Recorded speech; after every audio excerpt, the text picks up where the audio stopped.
мавлавӣ қисса мекуна, мега ония ке омад ба пеши заргаре ки тарозу деҳ ки бар санзам заре. Я мусафед мега дукони заргар меоя, мега бачам ам тарозу табтаи ка тило дорум бикашам. Гуфт заргар рав маро ғалбер нест. ғалбера медунена элак. бара гуфтам амнате ман элак надорум. гуфт мизон деҳ бадин тасхар маист. хунобод гуфт ман айта ғалбер напирсидестам. тарозу бите масхарабозӣ накар. гуфт ҷорубе надорам дар дукон. гуфт бас ин мазоҳикро бимон, ман тарозуе ки мехоҳам бидеҳ, хештанро кар макун, ҳарс маҷе. гуфт ҷоруб надорам. ҷоруб дай сарат бимона. гуфт охи ман айта тарозу пирсидестам, причом иҷа ғалбер ҷоруб кари чӣ тарозу бите вағаз карда. гуфт бишнидам сухан, кар нестам, то напиндорӣ ки бемаънистам. бача гуфт пардаи гӯшам дарид. ана гуфт шинидестам гапта. ин шинидам лек пири миртаиш.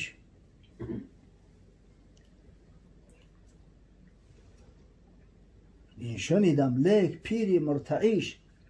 мақсад ира шинидам, леки мебинам як пире ҳасти ки аъзои баданат меларзад, даст ларзон, ҷисми ту нумунтаиш. вонзари ту ҳам қурозаи хурду мурд. тилот ҳам охи регайку айдруи реги об мегиранаш. чӣ меган амура? тилои резара писок меган, чӣ меган? ам залатои писок, унам тари. дастат меларза, тилот майдай. вонзари ту ҳам қурозаи хурду мурд, даст ларзад, пас бирезад зари хурд.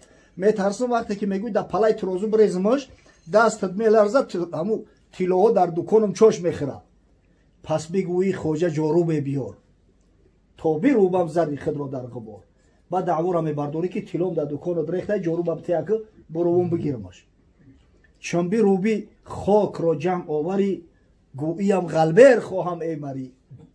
ки ҷамъш кардӣ хока да сари дилат мезанӣ. охӣ мегӯй аки я элак биёрда бубезум бигирмаш. ман зи аввал дидам охирро тамом. мақсад ма ибтидои кора аями ҳозир дидам ки ахираш ҳамита мешавад, ба и дасти ларзони ту ба и тилои майдаи майда. ва ҳазрат насиҳат мекунад, зи ибтидои кор охирро бубин, то нагарди ту пушаймон явмидин. ҳар касеро баҳри коре сохтан, меҳри онро дар дилаш андохтан. худои таоло ҷаннатиёра анамо меҳри ҷанната дар дилшон медоза, амали ҷаннатиёра дар дилшон медоза. дӯзахиёра анамо маҳаббати анамо дӯзахи амали дӯзахиёра дар қалбшон медоза. гар бибинӣ майли худ сӯи само, парри давлат баркашом ҳамчун ҳумо. агар диди ки ҳамин майлат ба сӯи ҳамун ҷаннатай, рафтору кирдорат ба касое мемона ки иншоаллоҳ парвардигор барошу ҷанната ваъда кардааст, роҳу дурустай, корта давом те. вар бибинӣ майли худ сӯи замин, навҳа мекун ҳеҷ маншин аз ҳанин. не ки агар ҳамин майли рағбата дар ҳамин ҳаром дидӣ дар фисқу фуҷур, олинам дер нашидааст гирьяву фиғона бардор ки э парвардигор чӣ дардам расидааст ки ай намоз меҳаросум, ба шаробхона давида мерам. на кина ки ма ҳаму дӯзахиё бошам, румсиё дар қаъри ҷаҳаннам пардохташам. мера бибине оқилон худ навҳаҳо пешин кунанд, ҷоҳилон охир ба сар бармезананд. он замон ки дев мешуд роҳзан, он замон ёсин боист хондан. вақте шайтон васвасат мекуна вай раҳат мезана, ҳамуҷа ёсин фоидат мекуна. дар болои сари ту дига ёсин хундан ба додат намераса, ба дардат намехӯрад. хоб хеле шу мебинӣ дай саҳ вуҷиб шава да тараф саволаш ба саҷи сам мувофиқ нест. бале мега фикри беҳуда меёд аз сарат намедонӣ ки духта хунда ки сета хунда ки зиёдӣ хунда. این حالتی هست که در بعضی وضعیتش حقیقتا سجده سر لازم میشود، بعضا لازم نمیشود. مقصد اساسی از سوالش همین شک شبهه در نماز که آدم در قلبش یک شک شبهه شد که масалан ҳами ракати дуюма ё сеюм сеюма ё чорум ментари агар шака шубҳа ғалтид ана оё саҷдаи саҳв мекуна ё намекуна ана ин масъалаш аввал ҳал кунӣ баъд ӯ саломашда меоӣ воқеан шайтон ай ҳами ибтидои намоз ки васвасара сар мекунад то охири намоза ва аннаҳу ювасвису мусалли аннаҳу кам салло ҳазрат саллаллоҳу алайҳи васалам ҳадиси имом бухорӣ аст мегӯяд ки ин шайтони малъун намозгузорро васваса мекунад чӣ миқдор намозе бихонад барои ҳами шаку шубҳо меояд шахсе ки бори аввал дар ҳаёташ дар дилаш амтари шак ғалтид ина мисол дар шубҳа ғалтид ки ҳами сеюм раката ё чорум ракат фуқаҳо мегӯянд ки бояд истиноф кунад яъне айсари нав намоз шавад агар дар ҳаёташ бори аввал ҳамин кор шуда бошад аммо агар одатӣ шида бошад аллакай ду бору се бору чорбору маротибаҳо шида гияд одатӣ шида гияд дар ин ҳолат мисол ина дар дили шубҳаи ҳами сеюм раката ё чорум ракат куҷое ки дилаш бештар гувоҳӣ мета ҳамонро мегирад ина фарз кардем ки 70% дилаш бовараш ҳамия ки сеюм ракатай 30 ракаташ чорум анамо 70 қати амал мекунад зани ғолиб ҳукми қатъа дора дига барои ира саҷдаи саҳв ам лозим нест вақте ба гумони ғолиб рафтор кард аммо ҳолате мешавад ки ҳами дар ҳамин масъалае ки оё сеюм ракат ё чорум ракатай ду тарафи гумонаш як хелай 50 дар 50 ҳеҷ ягон тарафа ихтиёр карда наметавонад ана ин ҳолатда хича кам мегирад кам хондагӣ ақала ихтиёр мекунад яъне ки мега ман дар сеюм ракатам барои ки ду тараф гумонаш як хелай ку не ки ҳамун раката ки хонд ку мешина қаъда мекунад ки мабодо худое накарда чорум набошад баъди чорум қаъда фарзай ку қаъдаи охир ҳамун сеюм хича ҳисоб мекунад раката ки масалан ба саҷда муқайяд кард мешина атаҳиёта мехона мехеза як ракати дига мехона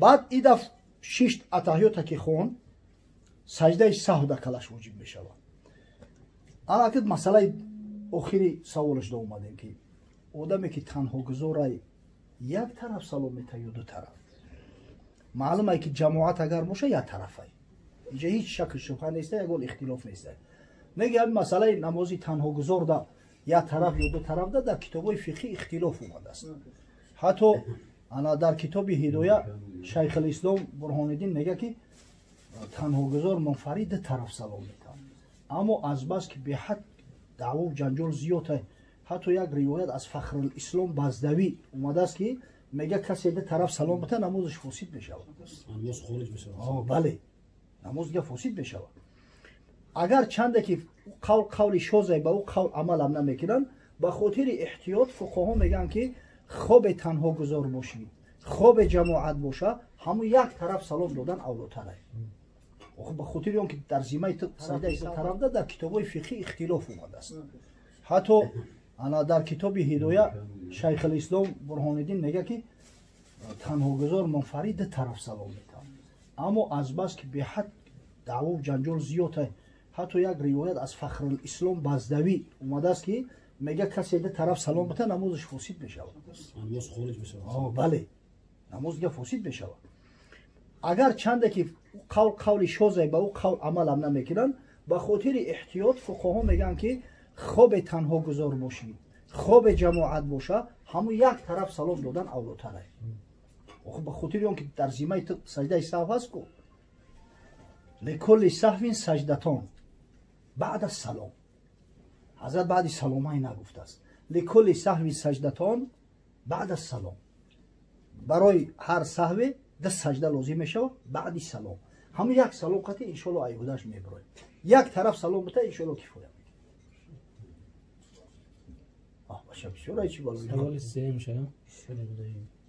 хай чанди даро мекардаги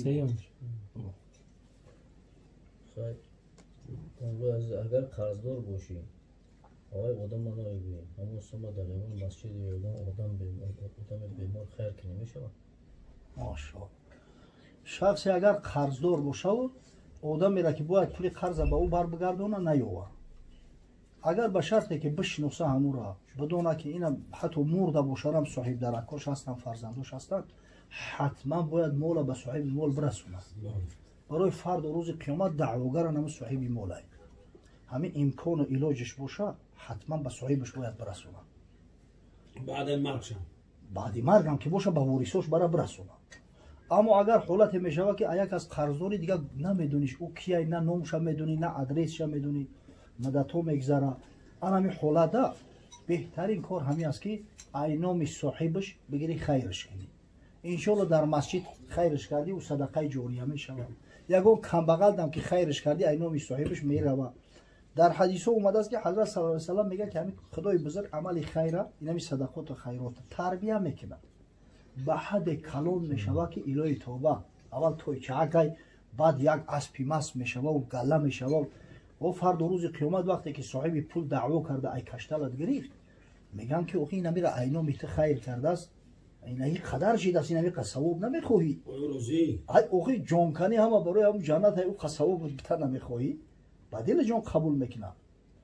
дар ҳадис омадааст, ҳазрати анас ибни молик ривоят мекунад, ҳадис дар алмустадрак ало саҳиҳайни имом ҳоким омадагиай. мега боре ҳамроҳи пайғамбар саллаллоҳу алайҳи ва саллам нишаста будем, ҳазрат табассум кард, ҳамин хел табассуми фарохе кард ки дандонои пешаш намудор шидан. мега бадат фаноёҳ. ҳазрати умар мега дар назди шишта буд, гуфт биаби анта ва умми ё расулаллоҳ мо асҳакак, падару модарам фидот шава ай ҳабиби худо, чаро хандидӣ, чӣ чизтара хандон? ҳазрат гуфт раҷулони мин уммати ҷафайо байна ядай раббил изза. гуфт ҳамин як саҳнаи рӯзи қиёмата худои таоло ҳозир барои нишон дод. дидам ки ду нафар аз умматҳом оли замони гузаштаву ҳозираву оянда и барои моро мушкилай, пеши парвардигори хеле атрибутҳо нестам, хеле гапҳо нестай, ҳамин гузаштаву ҳозираву ояндаш ҳамаш як чиай. ҳазрат мега ҳазрати худованди ҳиҷоб аз пеши чашмам гирифт, ҳамин як саҳнааки рӯзи қиёмата дидам ки ду нафар аз умматҳом сари зону истодиян дар пеши парвардигоро ҳисобу китоб мешаванд. як нафараш гуфт ки ё рабби хуз ли мазлимати мин ҳодо, парвардигоро гуфт ҳаққи ман аи биги битем. ӯ шояд қарз боша, охи шояд ғайбат боша, шояд таҳмат боша, ҳаққам бародарай, ҳаққам қарз бигем вобаста ба қарз. ва мега аллоҳи зулҷалол гуфт ки рудда ало ахика мазлимата, барбигардон битеш гуфт. امروز روزی هست که گوسپندی به شاخ قصاص کرده میشه و اگر بشر گوسپندی شاخ داره که گوسپندی به شاخ شاخ زده است همون را قصاص میکنه. و میگه همون آدمی که قرض داره گفت یا ربی لم یبق لی من حسنات شیء، پروردگار رو هیچی ندارم دیگه، اونجا درهم و دینار نیست. قرضدار که باشی ای نمازت میگیرن، ای طاعت عبادتت میگیرن، ای روزت میگیرن، هیچی ندارم خدایا، و همش دعواگرا گرفتن، خیلی اینا چی بتم. و میگه خداوند متعال گشتی مرد گفت که کیف تصنع باخیک ولم یبق من حسناته شیء، آخه از همین برادرت هیچی نداره، ای بیچاره چی میگیری؟ چه قرض میگیری؟ میگه گشت گفت که یا ربی فلیحمل عنی من اوزاری، پروردگارو گناههای مرا یک قسمش بگیره در بلوش بر کنه. آخه او ثواب نداره، من گناه دارم کو، گناهام بگیره کم کنه، بگیره در بلوی مونه. حضرت میگه گریست وقتی همین سخنه گفت این ذالک لیوم عظیم، این روز به نهایت روزی بزرگ است. یوم یحتاج الناس فیه الی ان یحمل عنهم من اوزارهم، این روزی هست که همه منتظرن، همه محتاجن که یک سرک گناهشون یک کس به کله بگیرن. پدر و مادر مشتی پرد گردنکاشو کج بیاین، بچه جان من همیشه یک کمبودیه کردم، همیشه نمیگیری که اندک ترازم سبکترک شوم طرف گناه، ای پیش پدر و مادرت میگریزی. آخه مرگی جوان مرده که ای پیش پدر و مادر بگریزه و قرضای دیگران را به طاعت عبادت رست شد کنه. آدمی به عقل در همین دنیا فکری آخرت چه میکنه، همیشه رست شد میکنه. و میگه از بس که این مردک خوب صالح بوده است، آدمی خوب بوده است، خیلی هم قرض کلش بوده است، نتونسته است. پروردگاری بزرگ میگه دعواگرم مراجعت میکنه، میگه ارفع بصرک فانظر فی الجنان، سر بردار تو یا جنت تماشا کن، تو چی دعوا داری؟ یا سر بردار. میگه سرش میبرداره، هوشش سرش میکنه، میگه یا ربی ارا مدائن من فضه و قصورا من ذهب مکللة باللؤلؤ، پروردگارو این شهری که مثل نقره خام میدرخشه، اوی قصرهایی که همه مثل طلا هن، бо ҳамун ремонто ҳама мозаикаш ҳамаш ай бриллиант ин моли кияй фаман ямлику золик. ҳазрати худовандӣ мега анта тамлику инамиёра ту дамето ва мега бимозо ё рабби ай ман чӣ кори хубу хайре кардам ки ин қадар неъмата барои ман метӣ. ҳазрати худовандӣ мега биафвика ан ахик инами гиноя мира бубахш ай баҳри даъвот бигзар ман ҳамёро барот метам. о вақте ӯро мебинам мега қад афавту ан ма даъво надорум раис яш даъво надорум. ба ҳазрати худовандӣ мега хуз бияди ахика фаадхилҳу лҷанна анака дасти бародарта бигиру ҷаннаташ бар. то вақте ки ҳамун одаме ки қарздорай ку та аю қарздорӣ то ҳамун набахша аллоҳи зулҷалол намебахшад. яви мардаки хуб буд аст ки худои бузург